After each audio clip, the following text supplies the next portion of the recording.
All right. Oh my god. We are live, Anyway. YouTube. What is up?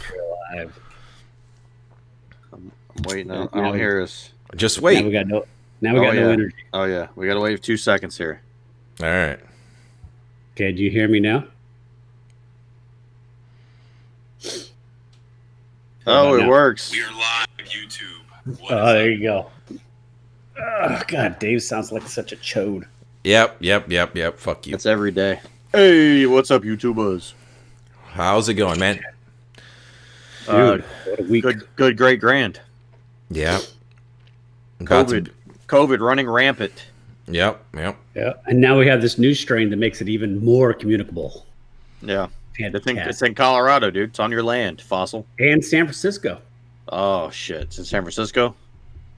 I think so. The one was in like Denver.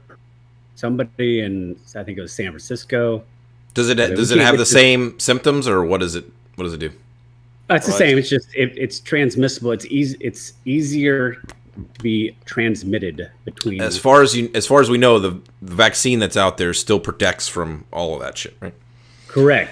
That and apparently a side effect of it is it gives big dick. Of the vaccine? So Dave, you're gonna have to tell us because somehow you got signed up for the vaccine. Well, Yeah. we'll see. We'll see. Are you an essential worker, Dave? I mean, your mom would say I'm essential. Touche. Damn. That was a good Yeah. one, Dave. That was like the best one you've had this year. And you know what? I almost didn't say it, so I wanted to try to be cordial. But you know what? It's been a good week so far. I had a short work week. I don't think Josh had the same, but it was good for me. Fantasy football did not. For those that were taking score from last week, fantasy football did not end well for yours truly. That's It was great. unfortunate. Since you fucking beat me, you should have won the championship, you son of a bitch. Hey, just to put it into perspective, because I actually saw it the other day.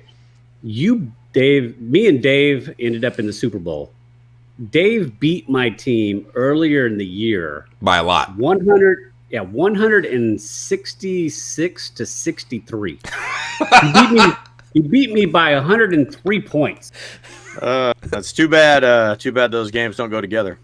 I know. Yep. But that just So I'm means in- that I'm a better coach because I Yeah. made Well, we looked at it absolutely no changes. without deep diving here.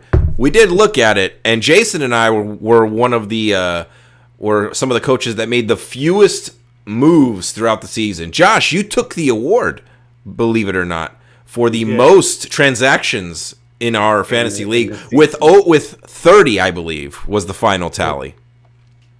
Yeah. I had four. There's multiple ways to skin a cat.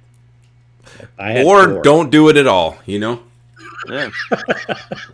I think so- Dave had like 5 or 6. I think. So Yeah. I'm in this other league, right? So far I'm in 4 leagues. I finished in second by 1 point in this other league, and then third and third. So I'm in this other league. I'm in the championship game, and fortunately, this is one of those stupid gimmicks where you have to play 2 games in order to win the championship. Okay. So you play against each other twice. So this guy has Kamara, right? So he puts up 60 fucking points, and I'm sitting there thinking, like, thank God I got 2 weeks to try and overcome this. Well, on this team, I have Diggs and I have Aaron Rodgers to Devontae Adams. So I actually beat this guy for the week. And Even now though he had Kamara 60 points. even though he had Kamara 60 points. And so now I have to try and survive a second week to try and win this championship, and I could have just had it motherfucking locked up. And talk about a fucking, like, all-time overcoming. This shit was 181 to 172. Jesus, that's probably the Yeah, but most you- either of your teams scored all year. Probably. I didn't even look. You got good news then. Yeah, Kamara's out. Saints- Bye. So, we'll Not a see, single man. running back on the roster. Fingers crossed here. I can at least get a first place out of my other league here after going second, third, and third. That's the worst. Well, I guess we'll announce it for our YouTube crowd. Josh, you want to announce what we're going to be doing with the NFL for our YouTube? Yeah. So, for those of you, if you want to go back a little bit in our catalog, we did an NFL bracket prior to the season starting, where we attempted to predict the teams that were going to make the playoffs, and then try to predict from there, bracket style, who would win those games and who would end up in the Super Bowl and who would eventually win the Super Bowl. Spoiler alert, as of this point, we look pretty smart. Exactly. Just saying. Somebody Except needs to put for- us on the payroll. Except for your Houston Texans, because they suck dick. They suck. But- Big old dick. But it looks like we did a pretty good job of picking so far, and we're gonna go back and see if our early prediction for the Super Bowl champion, who we picked, was the Pittsburgh Steelers. Yeah. We're gonna see if that's gonna hold up or not. But They're at least it looking looks pretty like they're good. gonna make the playoffs, so we're at least we're still in the game. Yeah. Yeah. So, but coming up this week, we're going to revisit those predictions, and we're going to redo the bracket, knowing what we know from the regular season. And with the seeding that is in this playoffs. And Yes. the proper seeding, and then we're going to see, if our prediction still holds up, if it's still the Steelers, if we think that, or if we think we're going to go somewhere else, Buffalo Bills. We'll see. Okay. Hey man, I think there's a couple of Cinderella stories Yeah. out there that we could go. It just depends. Hey, look, man, Tom Brady's in the motherfucking playoffs again, dude. You can't. So who's not The Patriots. Patriot? And you know what's funny is, I we listened to this podcast or before the season started, and they said, hot take, the Patriots would not make the playoffs. yeah, which at the time was kind of a hot take. And there for a while looked like we might have been wrong, man. They went on they were putting together a couple of wins, and then It just- that part. Yeah, but all right, guys. Hey, look, that's going to be fun, but let's focus on what we're here to focus on, and that's Star Trek Discovery. Disco. And, before we get into any of that, Josh, would you do us the honors of this intro? Yes. We haven't had any flubs. Don't. Why'd you say anything? take. Why'd you say anything? Huh? Nothing, dude. I'm trying to jinx the shit out of it. That's not true. I had a mess up because I watched Dave fucking laughing over there one time. That's why I had to do the second week with my eyes closed. All right. Well, this time I'm Alright. gonna sit as close as I can to my camera. Let's not break eye contact. I'm jerking off right now, Dave. By the way. All right. Okay, let's not get a copyright Alright, okay, strike alright. for a channel with like 10 subscribers. All right. I'm ready. Are you ready? I'm ready. Here we go. I'm gonna pull it. Here we go.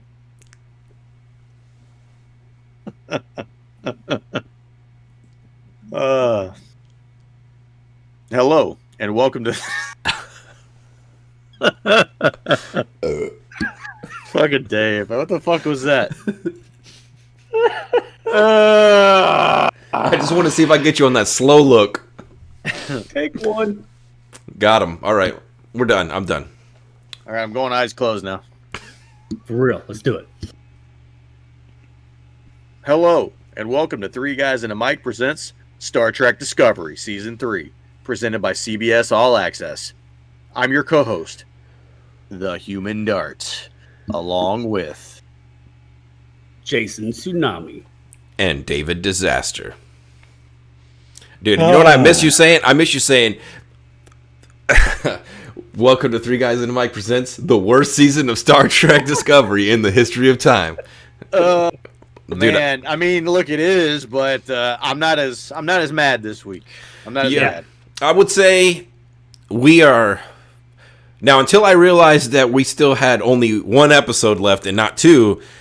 Now I'm a little more concerned, but they are heading in a direction that at least I kind of know what's interested in. it's a direction.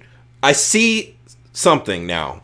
Yeah. It only took 12 episodes, but Yeah. Hey, how you guys doing, man? How you guys doing? we're good. I'm good. Great. I'm That's doing good. all right. It's good. It's good. Fossil, you doing okay over there? Another day. Just like every other day. Hey, but you know what? Hey, Happy New Year. everybody. Oh yeah, Happy New Year! Thank Happy God, motherfucking New Year. 2020 is behind us. I mean, brother, it's just like it's that fucking meme I sent you the other day though with Shawn Michaels and Marty Jannetty. Yeah, Like Shawn Michaels is 2021, dude. He's about to kick our fucking face through the goddamn steel glass through the glass window. Yeah. So yeah. Let's hope 2021 is way better. It hey, doesn't. Look, we're just waiting to hear about how big Dave's dick gets after he gets that vaccine injection. Yeah. We'll see. In reality, this year can only get better? Question mark. I feel like I can't even say that really. Yeah, I don't know. What was it? Mad Max was filmed in the year 2021? Was that right? Jason? Or that's the setting of it? Oh, what back in the original? Yeah. Shit, I don't know. Well, you're not a real fan. You fucking. I don't. I don't pay attention to when they do that stuff. Like where they go say Back to the Future. Wasn't Back to the Future in 20? Whenever it's already happened. It was it was like 2015, I think. Yeah, I mean, I don't watch that stuff like that. I don't know. I like when people talk about it on the news or whatever. Those boards don't work on water. Unless you got power.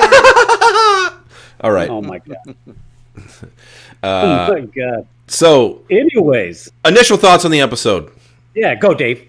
As I said before, I was torn. I'm torn. Right? If I just had to throw out a rating, no, because that'd be better. That's a better song than this episode was. I would say if I throw out a rating right now, without talking about it yet, 7 out of 10 is kind of where I'm at right now. So good episode. It's good. For it to be the episode right before the season finale, though, I think it needed to be better. We've been pretty critical of Discovery, especially in the last, I guess the last 4 to 6 episodes, and maybe more critical than we should be. But I just can't. I'm trying to take a step back and just kind of accept this episode, the episodes for what they are. And if I do that, this episode was good. It had a lot of good things about it. There's some problems that I have with it, but overall it's okay. It was all right. I think this episode is boosted by the fact that it's certainly better than the last 3 episodes. That's kind of how I feel as well. Yeah.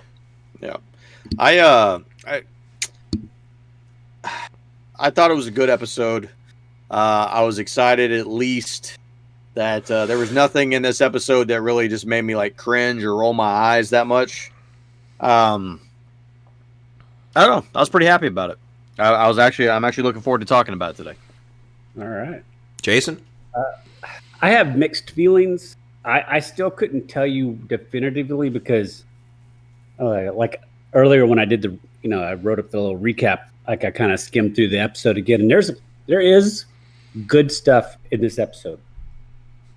I think the few issues that I have with the episode are just I don't know. I wouldn't call them plot holes or anything, but just practical application of reality in a certain situation that I would put myself in. Okay. But I think this episode was one of the better episodes of the season. And, we couldn't have been more wrong on some of our predictions. Man, we were. I thought we were close until certain things happened. Exactly. And I think that's why, Jason, you had texted me while I was watching it, and you were like, "Hey, what do you think?" And I'm like, "Well, I have to wait to see how it ends before I know." Because if it would have went one way, I'd have been like, "Oh man, we were right on everything." But then it kind of went the other direction. But it wasn't bad. It just went a way I wasn't thinking it was going to go. So, but yeah, go ahead. But yeah. It was a good episode. I think it was one of the better episodes of the season. The issues that I have with it are issues that I have with just shows in general when they do stuff that I just don't think are realistic. Sure. And they're minor things. Yeah, But you mean like a overall, giant it's piece good. of metal flying through space? Yeah. Stuff like that. Fossil, What? give me this fucking bullshit recap. Do it. All right. Discovery. Season 3. Episode 12. Otherwise known There as the is worst an season eye. of Star Trek The title Discovery of the of all time. hands down. I mean, Like, look, this there's is- only this is- 3. It's in third place by like Yeah. a big margin. That's bronze medal, baby. Yes, bronze medal, like didn't train for the Olympics and you finished last in the marathon. That Like far if one back, of us went that's up how far against back this third two, place is. like if one of us went for like the 40-yard dash Against Usain Bolt. against two Yeah. Olympians, we still get a bronze medal because there's That's only right. there's only 3 people running. Correct. That's right. But you were way back there. I don't. All right, so kind of taking a page from another show that we reviewed, The Mandalorian.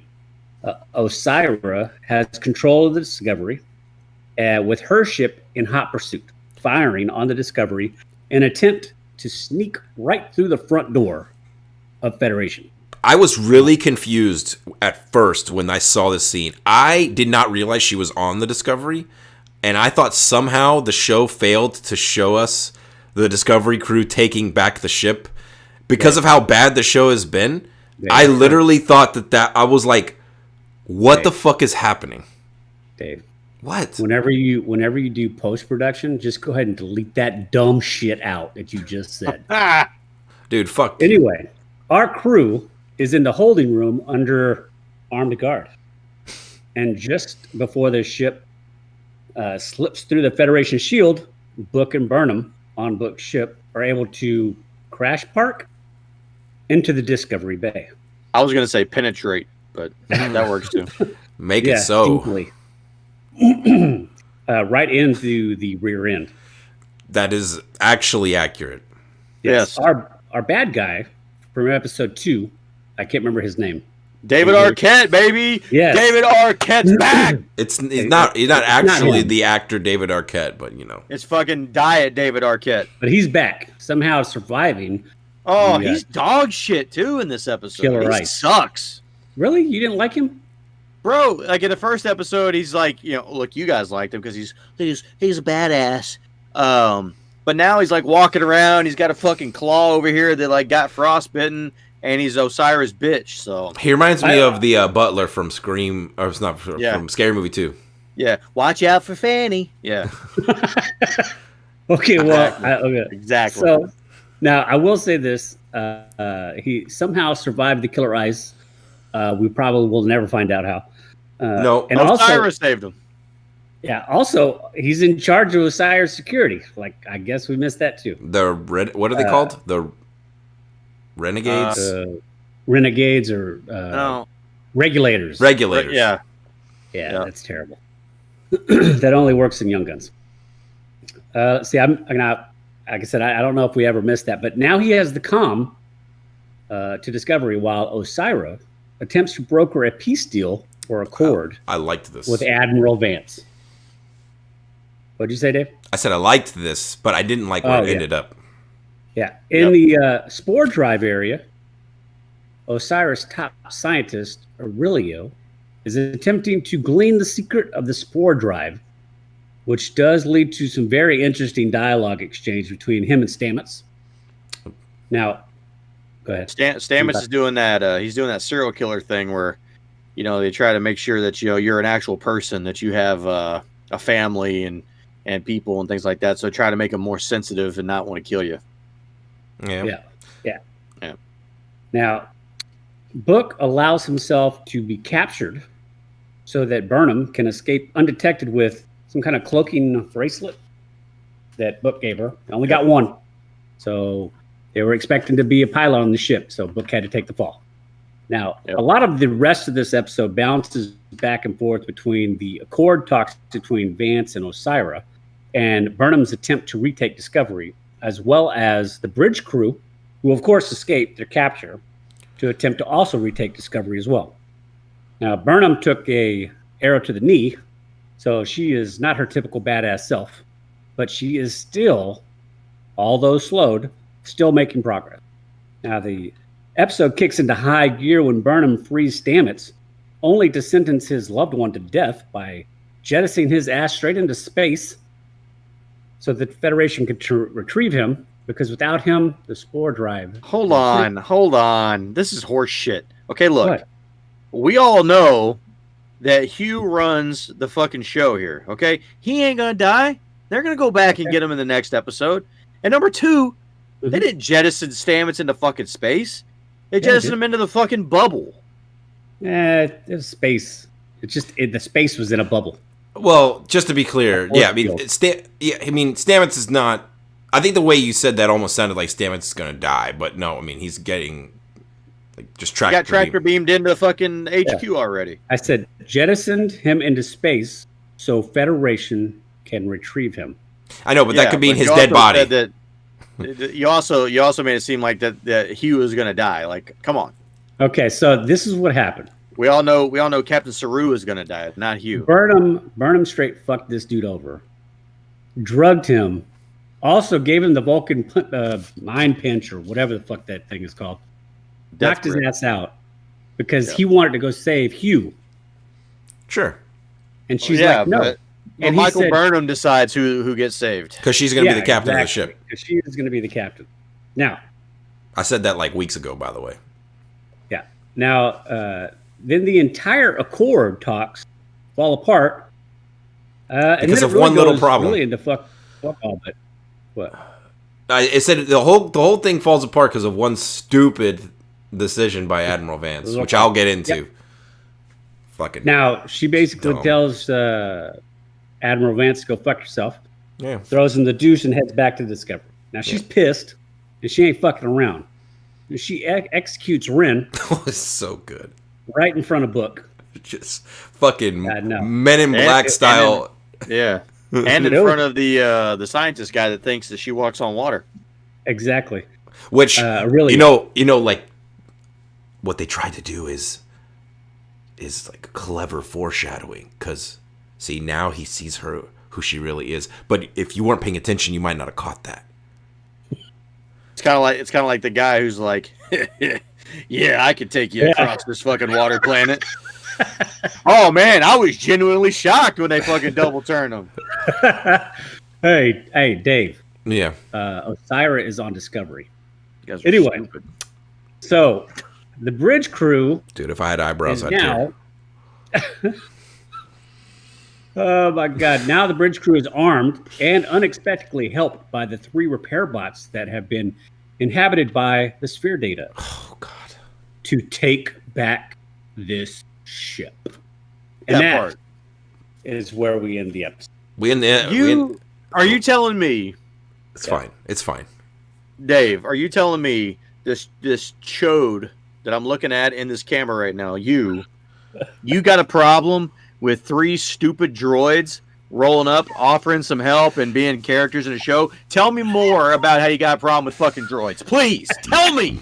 Josh, I'm not just speaking to you right now, okay? I'm speaking to everyone. Speaking to the one other fan, like maybe Adrian, who's going to... I'm speaking to anyone who happens upon this video, okay? Yeah. I will live and die by the rules of whatever the show I'm watching set for me, okay? If the show is, let's just say, if the show is a serious crime drama that is shooting for it being as accurate as possible, okay? Then all of a sudden, somebody walks in and they can read minds. Not just like, oh, this dude is a fucking, like, he can just put the pieces together. He's a good crime scene investigator. No, this dude can actually fucking read people's, like, hear their thoughts. I'm out, okay? I'm done with that show, okay? That sounds like a stupid show. Star Trek leads us to believe 95% of the time that it takes place in an alternate future universe where the human race has evolved and we came together and formed the Federation and we've discovered how to travel in the stars. Okay? Now you got, so it's supposed to be a somewhat serious show, and then you introduce fucking 3 Wallies at the end of this goddamn show. They're repair bots, bro. And by the way, Star Trek's had other bots, okay? Let me drop one word on you. Data. Okay, that's fine. That's fine. But, look, I don't hate, you latched onto this. I just thought it was unnecessary. I don't hate it.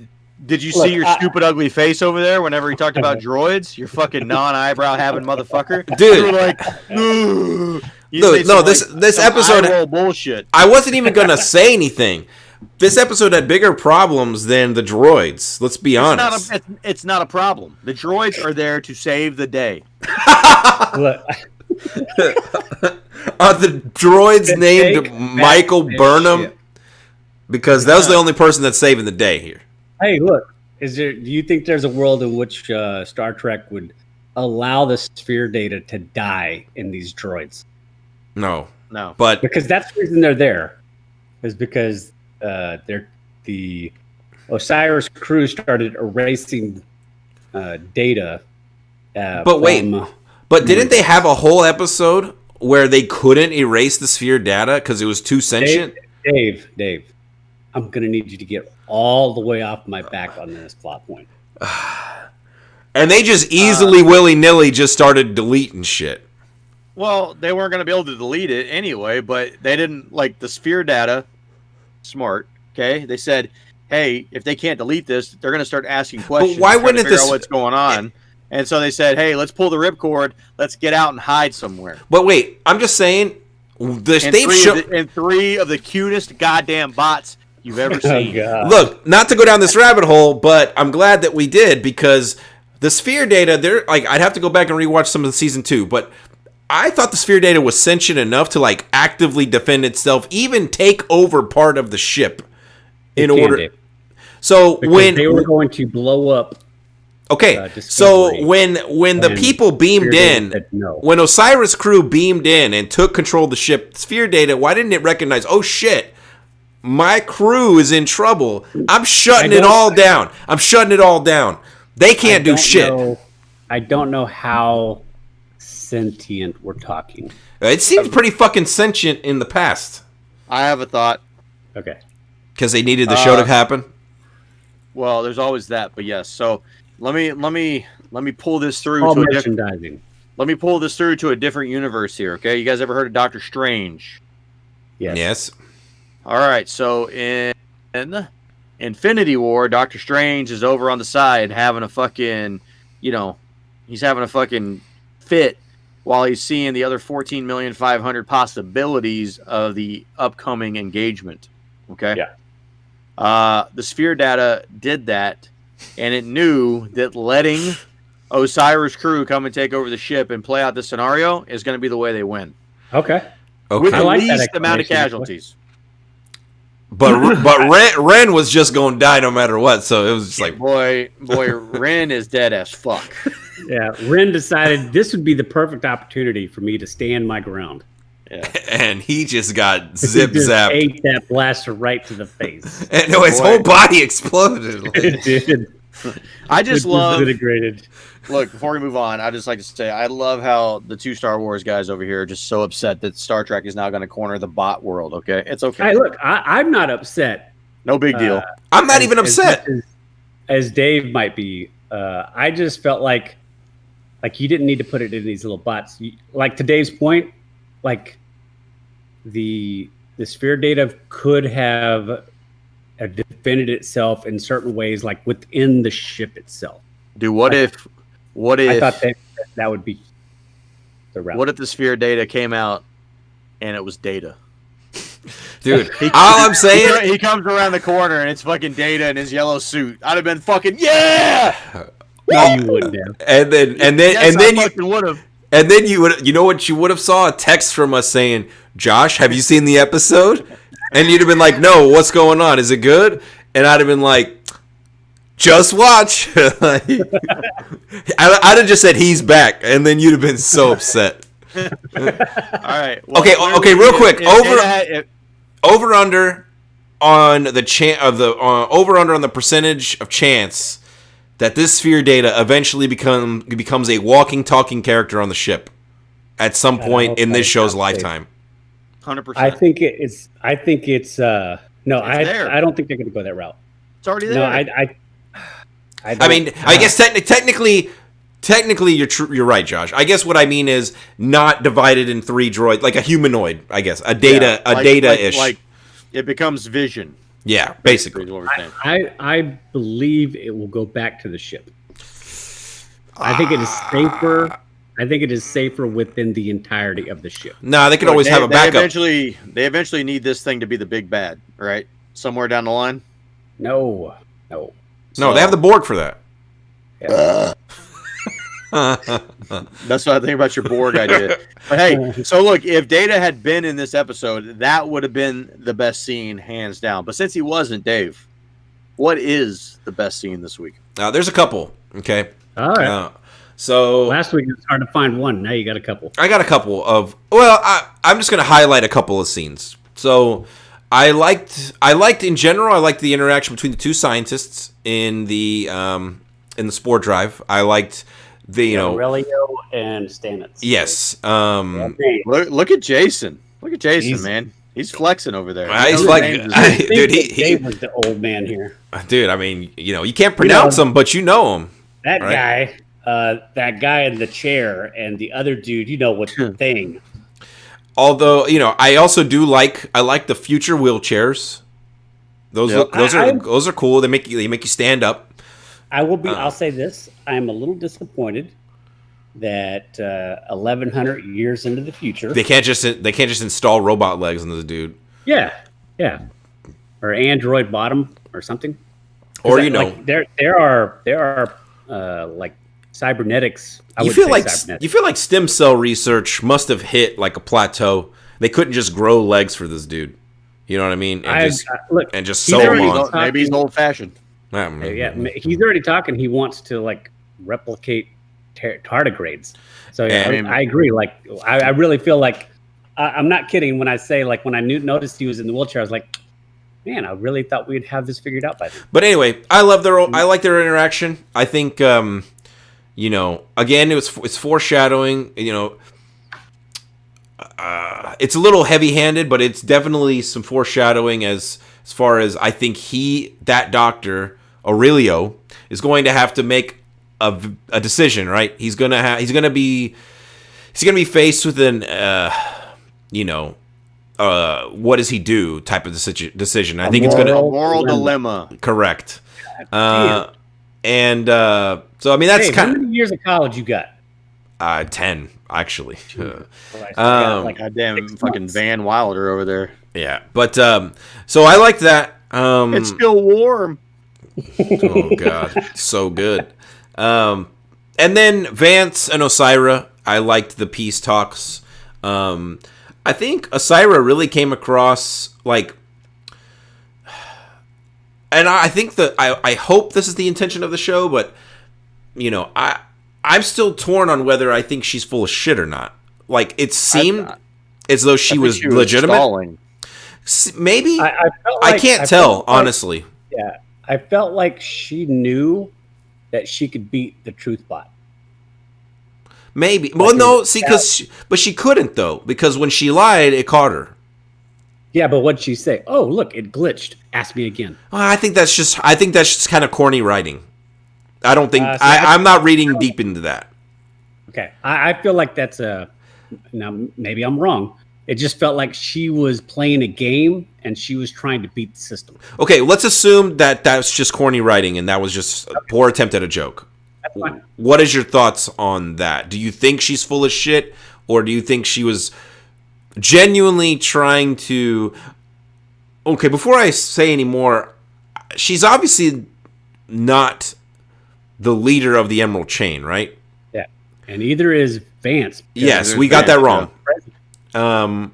So, I mean, are we going to see... I wonder if we're going to see the... I'll save it for predictions, but I just wonder if we're going to see the leader, either the president or the leader of the Emerald Chain by the time this... Captain Kirk. But I thought that whole peace talks was really good because I didn't expect it to happen. It wasn't in our predictions last week, and I didn't.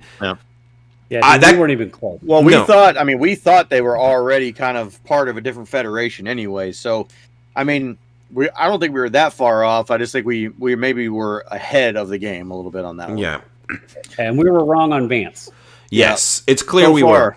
So far. I mean, I personally, for most of the conversation, I thought this was just some sort of a ploy to stall so they could continue to try and figure out the spore drive. But then I thought, like, this is a really long armistice that she's put together, and why bring the ship to the Federation if you're just trying to steal the spore data at the same time? Like, Because she'd have just bamped away to the Emerald Chain. She would have never even shown up there. yeah, Exactly. So, you know, the more I sat and tried to think about it from a logic standpoint, like, you know, it seems like probably the peace talks were true, but then old Vance put the old kibosh on that deal. We'll talk about that later. I have real. That's like my only. That's my one real big problem with that all right, episode. so Yeah. what do we got? Oh shit, and what the fuck moments was Ren- certainly Ren getting smoked. Yeah. Dude, He did. that was so good. Um, That might be the best 5 seconds this season. Yeah. I mean, Just the way it played out. Yeah. The way it played out. you knew as the season ended. We talked about it. I mean, people were going the stakes were going to have to get raised, right? We predicted people were going to die. Well, specifically Saru, but which I still think is completely on the table. But I think Burnham basically sentenced them to death. stop. Look, I'm not a big Burnham fan, but I mean, come on. That's not what happened. So, but yeah, Ren dying. For me, the oh shit moment was realizing that Vance was not in on it. Yeah. That was like, when he was like, immediately like, everything, target the Discovery, we're gonna, lock photons, like, we're gonna destroy it. Like, I was like, oh shit, okay, well, There goes that theory. I guess he's totally not in on it, I guess. Yeah, and then there's still maybe some question, but then when he really presses so they can put you on trial and hold you accountable, it's like, oh Yeah, I was like, okay, well, yeah, he's totally out now. yeah, any glimmer of hope I held to my theory is just gone. It's not a thing. I was trying to figure out the best place to put this thought, so I can't figure out where it fits. So I'm just gonna go here Go for it. because this was in totality an oh shit realization. Okay, All right. have you guys ever seen the movie Die Hard? Yes. Like half a time. All right. So in this movie, Die Hard, John McClane by himself is having to go around and try to combat against all these different bad guys throughout multiple levels of this office building, Holy. Nakatomi Plaza, if you will. Mm-hmm. Did anybody else get like some serious fucking Die Hard vibes 100%. as Michael Burnham is like trying to tear through each individual person that she kind of comes up to? Like, you get As she's crawling through the air ducts, yeah. calling through the air ducts, ties herself with a fucking rope or a seatbelt or something along the line, same way that he does with the clip or with the strap off the gun as he's trying to lower himself in that elevator shaft. Goes shoeless, right? Yep. Bleeding, profusely getting beat up from her legs. And Yeah, stuff like that. has to fix herself up. Yep. I wonder how much. In the moment, now that you bring it up. I mean, somebody is shot in the face with a pistol. Yeah. I wonder how much inspiration, was actually drawn from Die Hard, if any. I feel like this was absolutely Die Hard in space in this episode. Okay. And Yeah, I didn't put the 2 and 2 together until you brought it up, and I was like, yeah, there is a lot of correlations here. yeah, it felt very just. And then she fucking gets out of the elevator shaft, gets on, says something witty on the walkie-talkie to David Arquette's character, and fucking, keeps on booking. Like, dude, this was like John fucking McClane as Michael Burnham. Yeah. So Nothing anyway, sacred, Michael Burnham. I just thought that was an interesting thing where it was just so reminiscent of Die Hard. So I thought it was fun. Favorite characters? Somebody else go. Go, Fossil. I am going to go with somebody that I don't think that you guys would even think that I would go with. Okay. I'm going to go with Miss Green. Osira? Oh, Osira? Yeah. I thought she drove most of this episode. She plays a character in which there are moments where you can feel like her struggle. There are moments when you realize that, okay, yeah, look, she's evil. Like, she does some really bad things. But in her mind, she's doing whatever she needs to do to survive. Thanos. And when you hear the story of Aurelio, like, there was no personal gain in the moment of her helping this 10-year-old boy. Seemingly. Yeah. Now she's reaping the benefits all these years later, but she couldn't have known that then. Exactly. So there, and the interaction that she has with him, she does let down her guard just enough to where you can see, like, you know, there is something there. And she doesn't. She doesn't want. You know, she tells him, like, look, I don't think you should be on the bridge. Like, she doesn't want him to see that side of her. Yeah, and she tells him before all this goes down, she says, listen, you know, there are things that I need to do. Now, I suggest you leave the bridge if you don't want to see these things that I have to do. Yeah. So she warned him. And let's just say, for instance, that we're going to go with this, that she is genuinely trying to broker this accord. I thought she was extremely fair and extremely straightforward, and she relished the opportunity to talk shop with Vance. Yeah. I thought she was very strong in this episode. Yeah. So she's my MVP. I'm going Stamets, and it's specifically for one moment. I mean, I liked everything that he did this episode, but specifically when he's talking to Burnham, because he straight up says everything. That we've been saying, or that we've said a few times. Like, he straight up tells Burnham as he's about to get jettisoned off the ship, like, we did this for you. To die. Yeah, we did this for you. We did all of this for you.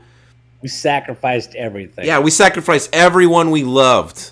Everything. Our whole lives for you. And she just basically doesn't say anything. Just like, boop. Like, look, yeah. I get it. Spoiler alert, she's not my least favorite character of the episode. Like, I understand why she's doing what she's doing. Because if you get him off the ship, they can't bamp the Discovery away. You know, I don't think Aurelio has already figured out how to do this, okay? So doing that guarantees that the Discovery is gonna stay there. Okay?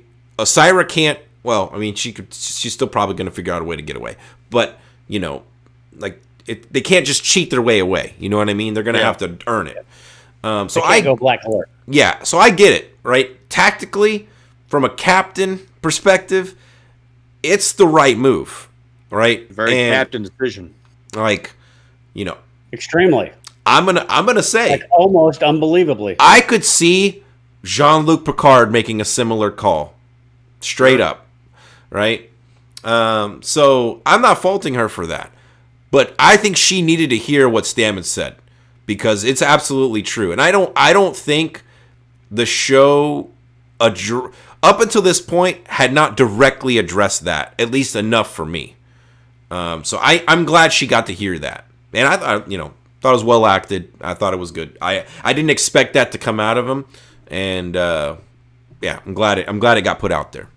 Yeah, he'll be apologizing to his captain and the best character in the show this week, Michael Burnham, on the next episode, because she made the right decision to get him off that motherfucker, so that they even have the possibility of going back to the fucking Nebula to go save Hugh and Saru. Well, Saru's dead, but to save Hugh and Adira. Yeah. Yep.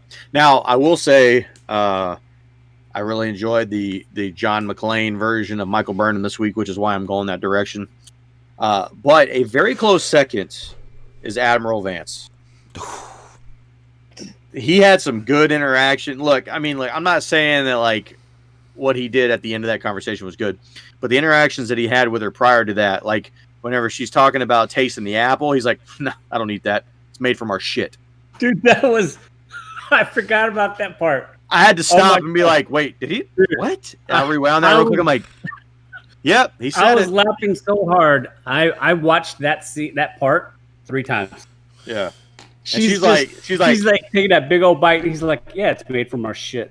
And she just, what? Oh yeah, we synthesize it and extract all the bad stuff out of it. And so I don't know what an apple tastes like. I just know that that's our shit. And then he talks shit about them jettisoning whoever that chick was out of the fucking tubes. Yeah. And watching her fucking break apart in mid-space. Watching her break apart at the fucking knees. Yeah. So I thought there was some good digs there by Admiral Vance, but I think Michael Burnham is definitely the best character this week. Okay, that's a good transition. To my least favorite character is going to be Admiral Vance. Okay. He's my close second for least favorite character. And it's all because of what Dave's about to talk about. Yeah, so he's having peace talks. We've all decided sort of through conversation that we feel like there's a very good chance that Osyra's being legitimate here.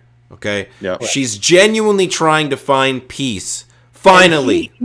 He even says these are extremely favorable terms. Like, you have given up a lot. Yeah, he seems very surprised, and he seems genuinely like happy that they're this fucking close to like ending everything. Ending most of the conflict, For 15 years. Yeah. Yeah. And what does he do? Okay? He does the one dumb fucking thing that he can do. Okay? The dumbest. So, because look, guys, anytime, even a criminal, okay, comes to the police or the FBI or whoever and says, "Hey, look, I got all the dirt. I can make all of that shit go away, but I want immunity." What do you want returned, Dave? I need immunity. Okay? That should have been the first thing on the table from both sides. Vance should have assumed that shit was gonna happen. Like, dude, that's the hill you're gonna die on? Like, yeah, he wants justice, man. Okay, that's great. How about this, Josh? Yes, I won't get justice on this one person, but if I give this plea deal, I get to end the suffering of millions of people across multiple planets, and not just end it for right now. I get to end it seemingly long term, right? Assuming something doesn't break down, in the near future. It's all done. I have to do is pardon this one person. And here's the key thing he can do. Like, look, I'll pardon you for your past crimes, but go from this moment forward, you will be held accountable for any future dealing that you are a part of. And he tells her, "Listen, who's going to be the face of the Emerald Chain? Because it's not going to be you." And she agrees. Okay, it's not going to be me. Now, I mean, what if we gave Hitler that kind of deal? How would you feel about that? This is okay. So, first off, bring this up. Go ahead. When is that deal made? Because even when, I mean, at the point of the World War II ending, like, they had to surrender. We're not in that situation, so we would have to go further back. Let's say say this is made a year after Pearl Harbor. I think that's too far. Before the mass, internment camps and stuff. It'd have to be well before concentration camps and all of that stuff. Because this is not the podcast for this, but once you get into those types of atrocities, there's no going back. Yeah, she has slave camps. No, she has work camps. Big difference. Okay, well, what do you think is going on at concentration camps? Look. I understand where you're going with this. Okay, No, I get it. The salvage yards were people that owed the Emerald Chain. They weren't just taking slaves because they took over their, their town or their planet or whatever. Even when even when Book is there, everybody there has a debt that they're supposed to be repaying, even though they will never fucking repay it. I mean, it's still a debt they're repaying for something that they owed. That sounds pretty familiar, Fossil. Look. We are super trailing. I get what you're saying, Josh. I completely agree. Right? She is a terrible person or has done terrible things. However you want to look at it, I'm not arguing that. But the first thing that should have been on the table from either side. Listen. Well, no, I'm not even focused on that. What I'm saying is as it relates to me choosing Vance as my least favorite character, what Vance just did was, from his perspective, is outright doom any possible chance for peace, right? Yeah, he just declared war. Now, here's something you could do. Here's something really clever, okay? I don't know if you guys have heard of it. It's called lying, okay? So he could say anything in that moment to get peace on the table. Let's do it. He can't because there is a truth bot there. Okay, that purpose. Well, I don't think it's reading both ways, though. Yeah, I don't know that it's actually reading both ways. And here's the thing. He could genuinely say, all right, yes, I agree to these terms. And just never bring up the fact that we're going to hold her accountable. If it's never brought up as a question at that table, then not a big deal. Just don't bring it up. And as soon as he fucking leaves... He could have brought it up later, yeah. Yeah, he just brought it up to the president. Like, hey, look, I got all this peace. And the president says, hey, well, what about her crimes? Oh, yeah, we're going to bust her ass. No doubt about it. But let's go ahead and get all this peace orchestrated, and then we'll talk with the higher-ups at the Emerald Chain, and we'll coordinate that shit. I'm sure we can figure that out. And if it breaks down, then, hey, look, at least we tried. But he basically killed it right there before it could even start. Now, I agree with what Jason's saying. From Osiris' perspective, before they even had the discussion, she should have brought out right away, hey, before we even talk, I need to have immunity, right? I'm not even going to speak to you until I know immunity is on the table. I don't think she ever even considered that would be a thing. She thought he'd be blinded by the prospect of peace. I agree, and then say in that same vein, if I'm Vance, I have to think that that's the first thing I'm going to say because I know that's going to be the sticking point. I'm looking right at you and I'm like, okay, listen, I know you're here supposedly in good faith and we're about to have this talk, but you're still going to have to pay for your crimes. And then she'd have been like, well, if that's the case, then I'm out of here. Well, obviously it's written the way it's written for drama of the show, right? Like I get that. I know in reality the order is probably not going to be what we saw on camera, but it's just like, again, like Vance has a chance to just, I mean, I get it. You want to hold her accountable. That's cool. But like, don't choose right now to die on this hill. Like, you could fight that battle further down the line. I don't know. That's just how I feel. So, long story short, Vance is your least favorite character. Begrudgingly, yes, I'm going to pick Vance. Okay, so my least favorite character, I tried not to tip my hat earlier, is bad guy number 1 from episode number 2. Whatever the fuck that guy's name is. David Arquette. Awesome. Yeah, the dude was fucking Why do awful. y'all call him David Arquette, dude? Look at him. He looks just like David Arquette. This is the most... Look, I kind of alluded to it during the recap. One, like, did we just miss at some point where this guy is like head of fucking security for the big bad in this series? You don't get to see her on the ship very often in the show so far. Yeah. And then the other part of this is that, okay, so here's the comm. Why would you not take, and me and Dave talked about this, why would you not take the entire bridge crew to the brig? Yeah, that I didn't understand. Holding cell? I was saving that for some problems that I had. Okay, well, it's going to be there. We're going to get to it. Might as well just talk about it now. I mean, like, it seems like every decision he made was terrible. Reactionary. Yeah, it was reactionary instead of being proactive. He was reactive. Like, the entire like time he was in control. it's like, hey, look, the only crew left on this is the bridge crew because we already sent all of them to the Federation headquarters as good faith. We shuttled them away.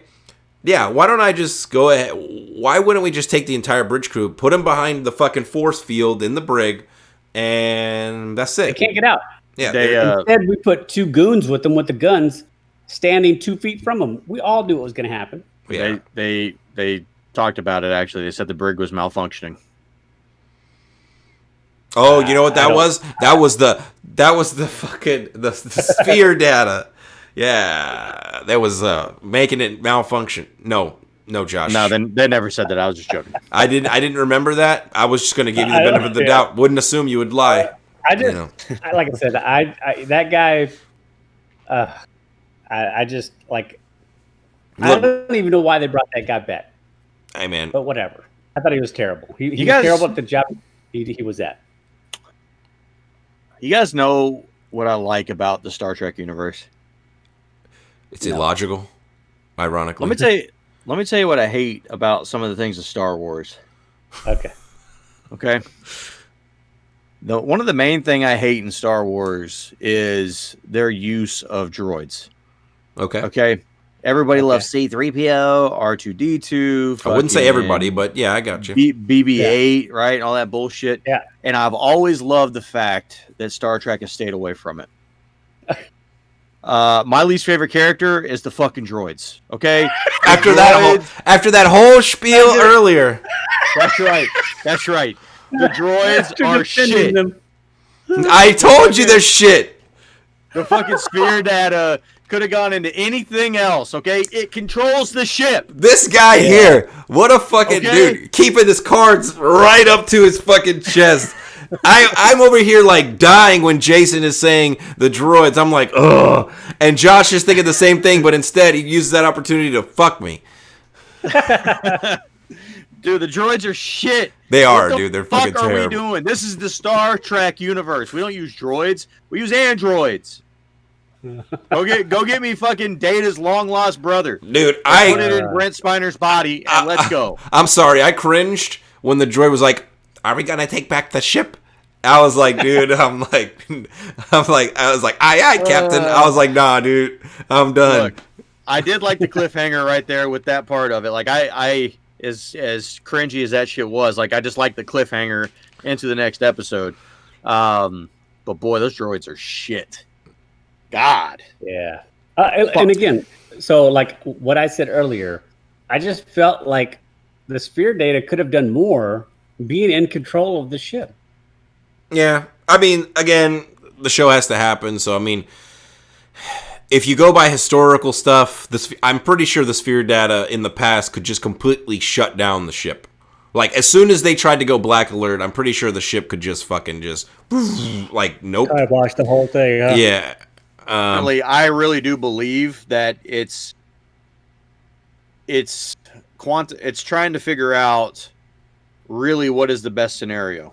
Like So- to your point, like could it shut down the ship? Yeah, but I think it's playing out the possibility of, hey, if we play this out and watch this happen, maybe Mathematically, Tilly comes. this is the greatest chance of success. Is Yeah. not showing what I'm fully capable of as the sphere data, because then maybe they just blow up the ship or Yep. something.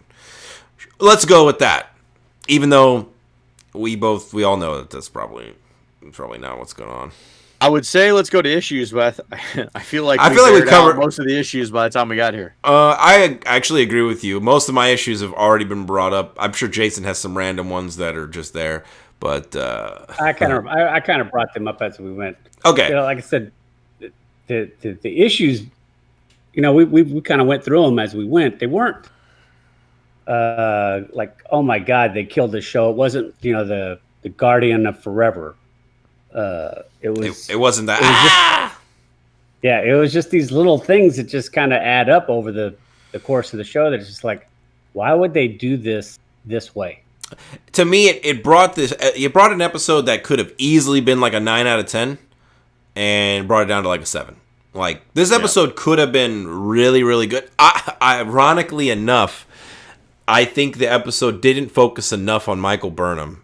Like and her, like, to me, it was too much bridge crew and like their unrealistic escape, and it was Morse code, dude. Morse code for the win, brother. I guess, dude. What were you telling him? To keep Tapping. tapping. Brilliant. Oh my god, dude! Like, I hate constantly making wrestling analogies, but like, my thoughts on Tilly. Hey, wait. What? I did nail it, almost to the minute. He told her, he goes, it took all of 12 whole minutes to take over the whole ship. And the part where he says, I mean, it was so easy. We thought it was a trap. Or Osira tells Admiral Vance, like that just killed Tilly's career. Yeah, well, it's like you're building the Tilly up, right? We're using a wrestling analogy. You build her up, you make her the number one contender, you make her win the Royal Rumble, and you give her that title belt. But then, right when you give it to her, you immediately like make her lose like her next 4 matches, and then you take the belt right off of her, and now we just don't even think that we've lost all respect for her as a character, right? Yep. And it's like, so now you're trying to build her back up. Like the last couple episodes, you're trying to build her back up, but like, to me, they've already booked her so weak. Like between last episode and this episode, they're trying to make her like this tough person. I'm done. They're gonna let her take Osira down. I think. I do too, to like boost her back up. Let's get the predictions. Yeah, let's get to the predictions. So I think that's the end game from Osira. I think Tilly's the one who organizes, with the help of the Sphere Data. She organizes the assault, and I think Tilly essentially is the one that. I don't know if Osira gets killed necessarily, but she's certainly the one that puts the cuffs on her or gets her captured. Is Tilly going to execute bad guy number 1 from episode 2? Oh, David Arquette? Yeah.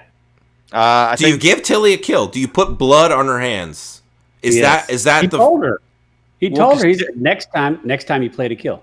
Yeah, that's true.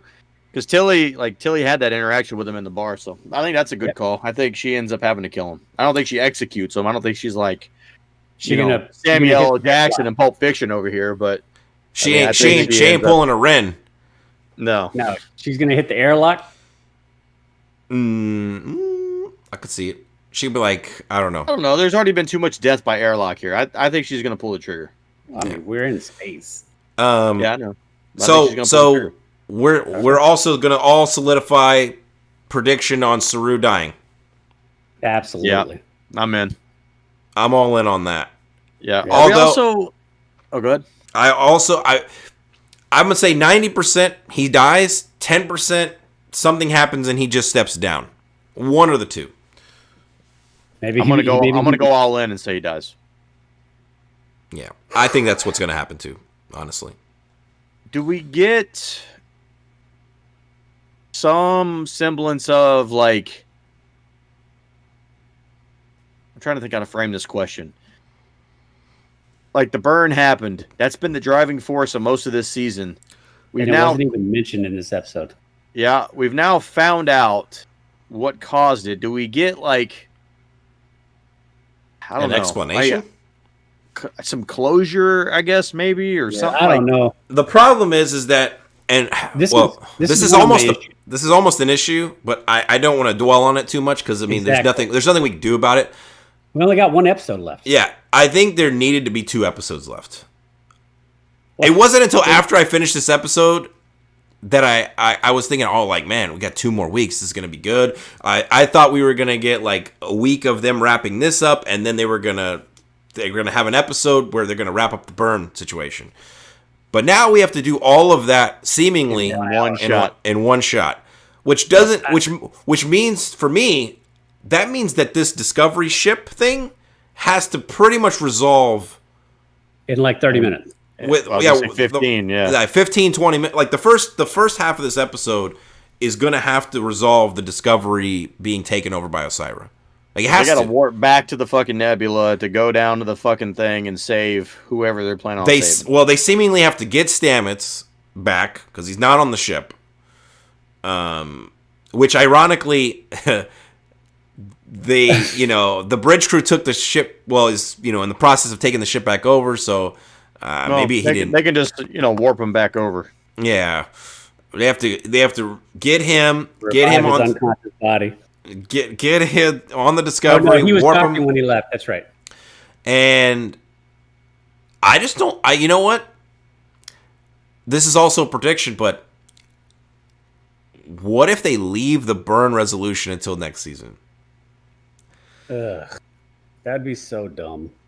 Do we see that happening? Here's my. There's no way. It's so uninteresting at this point. There's no way. That would be the biggest groan and eye roll ever. Yeah, exactly. Because here, and like Dave said, it's almost an issue, but it's not worth discussing. Is the fact that we've, essentially wasted 12 episodes this season to wrap up everything in 2 episodes. Yeah. Well, between not that, to mention pissing away the 2 fucking Georgiou episodes. What a waste of. Yeah, in hindsight, exactly, because the other 10 episodes didn't tell anything. Well, here's the thing. Here's the solution. You could have done the whole Georgiou arc in 1 episode, realistically, and maybe just done 14 episodes this season like you did the first 2 seasons. Well, if for whatever reason you only had 13, let's say for whatever reason they only had 13 to do it. Why? It just seems like they're now. It seems like this is a rush. Like you spent all season doing basically nothing, and of course now at the end, unless we find out this next episode is an hour and a half long, which I guess would solve the problem, right? Would solve the problem. Yeah. If it's like a mini movie, then okay, then everything we're saying right now is moot. But assuming it's a normal length episode, then there's a lot that needs to be addressed. So it's either gonna have to be fucking like skimmed over, or there's gonna have to just leave some of it for interpretation, which is gonna be garbage. And also, see, not only do they have to wrap up this season, they have to set up next season. There's got to be some setup for next season. Yep, because we already know that, but they've already officially announced a 4th season of this. Yeah, so... All right, so I have a question. Yeah. And I want you to put yourself in the situation and tell me how it would affect you.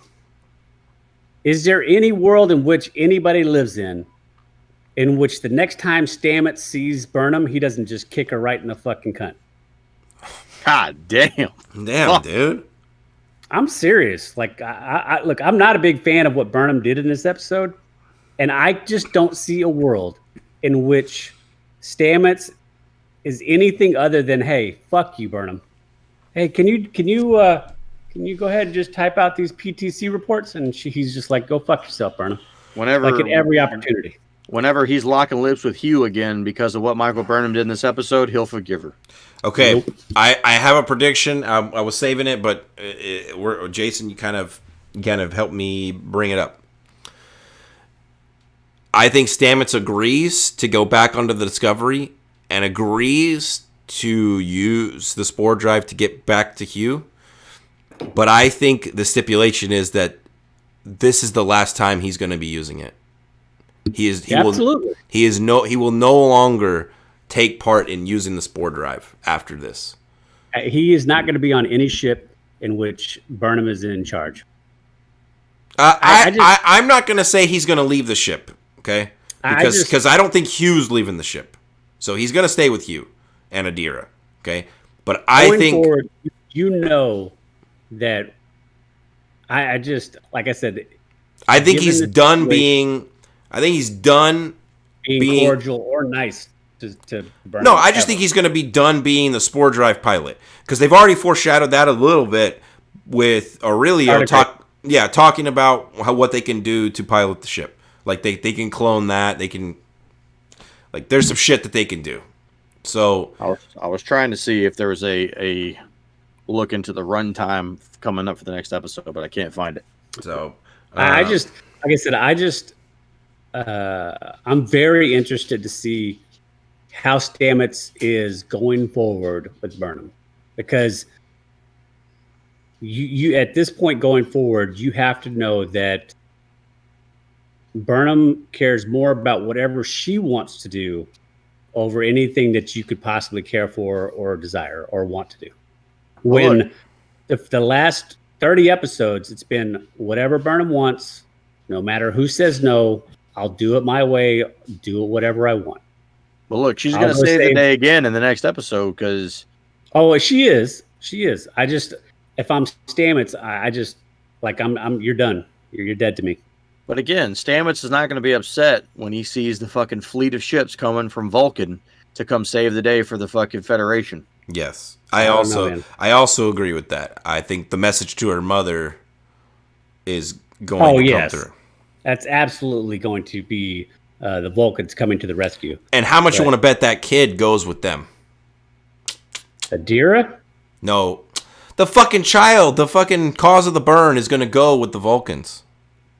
Oh, you mean the fucking the gray fucking wispy looking thing? Whatever. They gonna put him in a can. What? I mean, dude, smoke. Just put him in a can. Look, dude, that was a great prediction, but that's not going to end up actually being true because this show is not that clever. Okay. Yeah. So I mean, Adira going with the Vulcans and maybe doing like the Vulcan Science Academy and stuff. That's